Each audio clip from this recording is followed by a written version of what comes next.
दोस्तों, किसी ने सच ही कहा है कि कुछ चीजों पर साक्षात भगवान की कृपा होती है और यही कृपा 80 के दशक में दिखाए जाने वाले रामायण धारावाहिक के ऊपर भी देखने को मिली।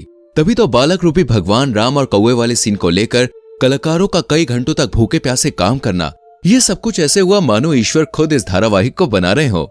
लेकिन ये सब हुआ कैसे और किस तरह इस धारावाहिक को शूट करने के दौरान कलाकारों ने वो चमत्कार अनुभव किए जिसकी कल्पना कर पाना भी असंभव लगता है। 78 एपिसोड्स के रामायण धारावाहिक में दोस्तों ऐसी बहुत सी घटनाएं घटी हैं जिनके बारे में जानकर आपके भी होश उड़ जाएंगे।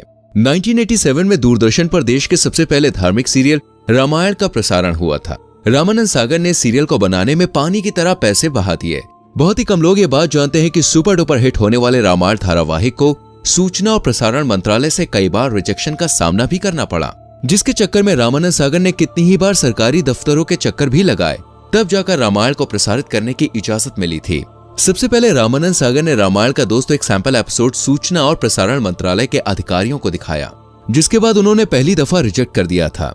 सरकारी अधिकारियों के अनुसार इस धारावाहिक में माता सीता को कट स्लीव्स पहने हुए दिखाया गया था। साथ ही उन्होंने कुछ और बदलाव का भी जिक्र किया, जिसके बाद रामानंद सागर ने दोबारा से शूटिंग करके पहला एपिसोड तैयार करवाया और फिर उसको दिखाया गया। लेकिन उस एपिसोड को भी प्रसारण मंत्रालय द्वारा रिजेक्ट कर दिया गया और फिर एक बार और रामानंद सागर ने सैंपल एपिसोड तैयार किया, लेकिन उसे भी रिजेक्ट कर दिया गया।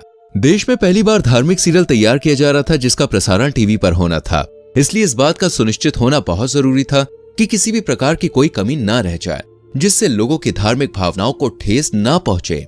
रामानंद सागर ने खुद एक इंटरव्यू में ये बात बताई थी कि सूचना प्रसारण मंत्रालय में चक्कर काट काट कर मेरे 2-3 जोड़ी जूते घिस चुके हैं, लेकिन आखिरकार 2 साल के बाद रामायण को हरी झंडी मिल गई और तब जाकर इसे दूरदर्शन पर प्रसारित करने का मौका मिला। उस समय फिल्में जितने बजट में बन के तैयार होती थी, उससे ज्यादा पैसों में दोस्तों रामायण का एक एपिसोड तैयार किया जाता था। सबसे ज्यादा मजेदार इस धारावाहिक की शूटिंग के किस्से हैं, क्योंकि दोस्तों रामायण को शूट करने के लिए सही लोकेशन का ढूंढना बहुत जरूरी था, जिसमें काफी दिक्कतों का सामना भी करना पड़ा। वो एक ऐसी जगह चाहते थे जहां पहाड़, नदी, समुद्र और पेड़ पौधे सब कुछ हो, और मुंबई जैसी भीड़ भाड़ वाली जगह पर इस तरह का शूट कर पाना बहुत ही मुश्किल और महंगा था। ऊपर से रामायण में कई सारे किरदारों की जरूरत थी। इस वजह से शूटिंग के लोकेशन को लेकर रामानंद सागर ने भारत के कई सारे शहरों के चक्कर लगाए और फिर हरि भाई नाम के एक व्यक्ति ने उन्हें गुजरात में मौजूद एक बेहतरीन जगह का नाम बताया, और ये जगह थी दोस्तों उमरगांव, जहां रामानंद सागर गए और उन्हें ये जगह भा गई, जिसके बाद सारी शूटिंग यहीं पर शुरू की गई। धारावाहिक के निर्माता निर्देशक रामानंद सागर के बेटे प्रेम सागर ने अपने एक इंटरव्यू में ये बात बताई कि सीरियल के निर्माण के पीछे दिव्य शक्तियों और साधुओं का मार्गदर्शन भी था, जिसके साक्षी वो स्वयं थे। वही बाल स्वरूप भगवान राम और काकभूषणी वाले सीन से जुड़ा एक किस्सा उन्होंने साझा किया।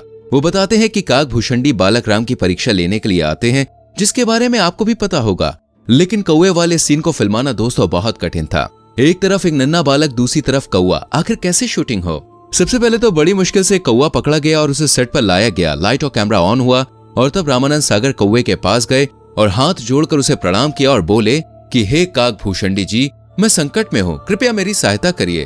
इसके बाद जो हुआ उसे देखकर दोस्तों हर कोई हैरान था। एक मंझा हुआ कलाकार जिस तरह काम करता है, ठीक उसी तरह कौवा भी काम कर रहा था। प्रेम सागर बताते हैं कि जब पापा जी कहते थे कि बच्चे को देखो तो कौवा उसकी तरफ देखने लगता था, तब रामानंद सागर कहते थे तो वो रोटी लेने लगता था। वो बच्चे के साथ ऐसे खेल रहा था मानो भाई पालतू कौवा हो। ये सब देखकर कोई भी यही कहेगा, मानो काकभूषणी जी स्वयं ही शूटिंग कर रहे हो। लेकिन जैसे ही कैमरा और लाइट ऑफ हुई, कौवा उड़कर ना जाने कहां गायब हो गया। रामायण में माता सीता का किरदार निभाने वाली दीपिका चिखलिया के अनुसार रामानंद सागर हर एक सीन को बिल्कुल परफेक्ट तरीके से करना चाहते थे। उन्हें किसी भी प्रकार की कमी नहीं चाहिए थी। वो रात में 2-3 बजे तक शूटिंग करते, इसलिए दीपिका पूरे महीने सेट पर ही बिताती। उनका मुंबई आना जाना भी नहीं हो पाता था। और आपको बता दें, जब रामायण की शूटिंग हुई तो उस टाइम दीपिका की उम्र सिर्फ 15 साल थी, और जब उन्हें ये रोल ऑफर हुआ तो उन्हें इस बात का बिल्कुल भी अंदाजा नहीं था कि ये सीरियल इतिहास रचने वाला है। दीपिका ने अपने एक इंटरव्यू में ये बात बताई कि सीता का किरदार करने के बाद उन्होंने कभी भी छोटी ड्रेस पहनी ही नहीं। दोस्तों, रामायण में काम करने वाले हर एक किरदार को लोग बिल्कुल असली समझते थे। भगवान राम का किरदार निभाने वाले अरुण गोविल को देखकर लोगों को ऐसा लगता कि जैसे भगवान राम आ गए हो। वो जहाँ कहीं भी जाते लोग इनके पैरों पर गिर जाते। यहाँ तक कि आज भी अरुण गोविल को लोग भगवान राम कह के ही बुलाते हैं। पर बहुत ही कम लोग ये बात जानते हैं कि भगवान राम के किरदार के लिए अरुण गोविल को पहले रिजेक्ट कर दिया गया था। जी हाँ, लेकिन बाद में इनकी मासूम और प्यारी मुस्कान को देखकर रामानंद सागर ने इन्हें अपना राम चुन लिया। वैसे अरुण गोविल से जुड़ा हुआ एक बहुत ही इंटरेस्टिंग किस्सा है, वो ये है कि जब भरत के द्वारा भगवान राम को ये सूचना मिलती है कि राजा दशरथ नहीं रहे, तो उस समय कैसा एक्सप्रेशन देना चाहिए ये तय कर पाना अरुण साहब के लिए बहुत मुश्किल था, क्योंकि वो एक भगवान का किरदार अदा कर रहे थे और भगवान रो नहीं सकते और चेहरे पर उदासी का भाव लाने नहीं देना था, क्योंकि भगवान राम को पहचाना ही उनकी सादगी और हर परिस्थिति में स्थिर रहने के कारण जाता था। इसलिए ये सीन अरुण जी के लिए बहुत ही चैलेंजिंग था, लेकिन बाद में उन्हें इस सीन के लिए खूब तारीफें भी मिली। यहाँ तक कि भगवान राम की आंखों में आंसू देखकर जनता के भी आंसू छलक पड़े। लोग ये महसूस कर पा रहे थे कि पिता के जाने का गम भगवान राम को कितना हुआ है। भगवान राम के परम भक्त हनुमान जी का किरदार निभाने वाले दारा सिंह जी को भला कौन भूल सकता है। उन्होंने पर्दे पर इस किरदार को दोस्तों एकदम जीवंत बना दिया। लेकिन बहुत ही कम लोग ये बात जानते हैं कि जब रामानंद सागर ने उन्हें ये रोल ऑफर किया तो उन्होंने इसे करने से साफ मना कर दिया था, क्योंकि उस समय दारा सिंह 60 साल के हो गए थे। इसलिए अपनी उम्र का हवाला देकर उन्होंने काम करने से इनकार कर दिया। पर जब रामानंद सागर जी ने काम करने के लिए जिद करी, तब जाकर उन्होंने हनुमान जी का किरदार निभाने के लिए हाँ कह दिया, क्योंकि रामानंद सागर जानते थे कि अगर इस आइकॉनिक किरदार को कोई बलशाली इंसान कर सकता है तो वो सिर्फ दारा सिंह ही है। और इस किरदार को निभाने के लिए दारा सिंह ने अपनी श्रद्धा से चिकन मटन जैसी सभी चीजों को त्यागने की शपथ ली थी। दारा सिंह हनुमान जी के बहुत बड़े भक्त थे, इसलिए उन्होंने ये कहा था कि जब तक वो शूटिंग पूरी नहीं कर लेते तब तक वो चिकन मटन को हाथ भी नहीं लगाएंगे। और दोस्तों, नटखट लेकिन तेज लक्ष्मण का किरदार निभाने वाले सुनील नेहरी को भी लोगों ने खूब पसंद किया।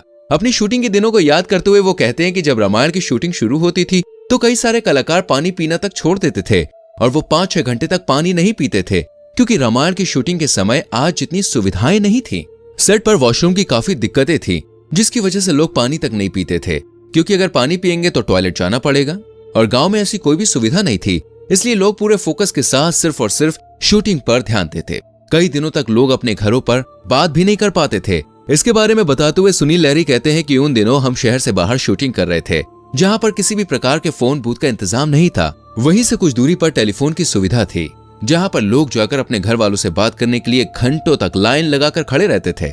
वैसे तो रामायण की शूटिंग के दिनों के दोस्तों कई किस्से चर्चित हैं, लेकिन उनमें से एक किस्सा सुग्रीव के रोल को लेकर है। असल में रामायण में सारी कास्टिंग हो चुकी थी, लेकिन रामानंद सागर सुग्रीव के किरदार को लेकर काफी चिंतित थे।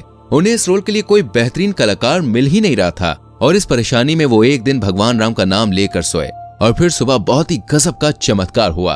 अगले ही दिन इंदौर से एक अच्छी पर्सनैलिटी का पहलवान आया, जिसे तुरंत ही सुग्रीव के रोल के लिए सेलेक्ट कर लिया गया। और ये रोल निभाने वाला कोई और नहीं बल्कि दोस्तों श्याम सुंदर थे, जिनका हाल ही में निधन हुआ है। और इस तरह के कई सारे किस्से रामायण की शूटिंग के दौरान हुए, जिन्होंने इस धारावाहिक को दोस्तों हमेशा हमेशा के लिए अमर करके सबके दिलों में बसा दिया। ये धारावाहिक आज भी बहुत ही खास और नायाब है और 100 साल बाद भी जब लोग इसे देखेंगे ना तो ये उतना ही अच्छा लगेगा, कमाल का लगेगा कि सबके दिलों में उतर जाएगा।